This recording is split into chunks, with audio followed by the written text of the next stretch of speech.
राजश्री के इस जवाब से सभी गर्व और प्रेम से राजश्री को देख रहे थे, क्योंकि शिक्षा अपनी सार्थकता सिद्ध कर चुकी थी।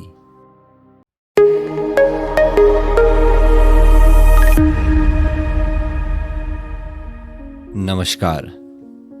रचनाकार के आज के इस एपिसोड में आप सभी श्रोताओं का स्वागत है। श्रोताओं, आज हम श्री रविभूषण श्रीवास्तव की एक लघु कथा कंधे से मिलते हैं कंधे सुना रहे हैं। इस लघु कथा की भूमिका केवल इतनी सी है कि राजश्री नाम की युवती की शादी के लिए एक परिवार से रिश्ता आता है।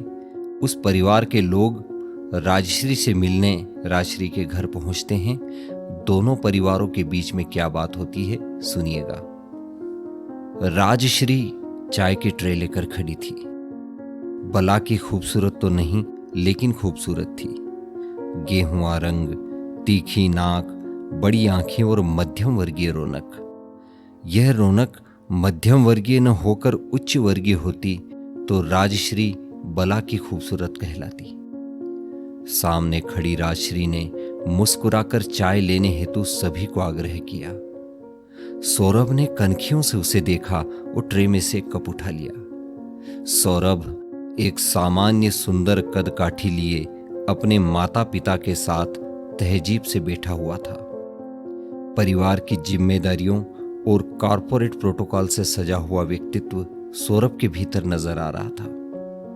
देखिए भाई साहब, हम बेटे और बेटी में कोई फर्क नहीं करते। राजश्री को एमबीए करवाया है ताकि वह अपने पैरों पर खड़ी हो सके और आज के समाज में पुरुष से कंधा लगाकर चल सके, राजश्री के पिता बोले। सौरभ की माताजी ने कहा, हमारे बेटे ने भी कॉमर्स से ग्रेजुएशन किया है, एक बड़ी एफएमसीजी कंपनी में सेल्स रिप्रेजेंटेटिव है, 25,000 रुपए महीने की सैलरी है और कुछ अलाउंसेस भी मिलते हैं। आपकी बिटिया बहुत प्यारी है, दोनों की जोड़ी खूब जचेगी। हम राजश्री को अपनी बेटी की तरह ही रखेंगे। अगर आपकी हाँ है तो रिश्ते की बात आगे बढ़ाए। राजश्री के पिताजी ने कहा, लड़का हमें पसंद है बहन जी, लेकिन बुरा न मानिएगा, आजकल 25,000 में होता ही क्या है। अभी कल ही राजश्री के मामा ने एक रिश्ता भेजा, लड़का मैनेजर है और 55,000 कमाता है। बेटी की खुशियां देखना भी तो हमारा ही फर्ज है। राजश्री के पिता की इस बात से सौरभ थोड़ा असहज हुआ और राजश्री की ओर पुनः एक बार देखा। कुछ क्षणों चुप्पी बनी रही, जिसे फिर राजश्री ने तोड़ा। राजश्री ने कहा, पापा, आप लड़के के व्यक्तिगत गुणदोष के आधार पर चयन कीजिए। उसमें कोई ऐब ऐसा न हो जो पारिवारिक तारतम्य बिगाड़ दे। बाकी रही बात आय की, तो आपने मुझे पढ़ाया लिखाया, अपने पैरों पर खड़ा होने के काबिल बनाया है।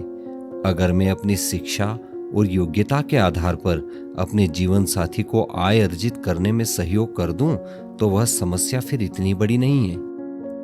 मेरी पढ़ाई से, मेरे काम से मेरा ससुराल मजबूत हो और हम कंधे से कंधा लगाकर अपने जीवन की जिम्मेदारियों का निर्वहन कर सकें, तो आपका भी मान बढ़ेगा। जब बेटे और बेटी में कोई फर्क नहीं, तब परिवार के निर्वहन की हर जिम्मेदारी अकेले लड़के पर ही क्यों? राजश्री के इस जवाब से सभी गर्व और प्रेम से राजश्री को देख रहे थे, क्योंकि शिक्षा अपनी सार्थकता सिद्ध कर चुकी थी। तो मुहूर्त कब का निकलवाना है? उन बैठे हुए लोगों में से किसने कहा, फिर क्या फर्क पड़ता है, क्योंकि कंधे से कंधे अब मिल चुके थे। बने रहिएगा रचनाकार के साथ। धन्यवाद।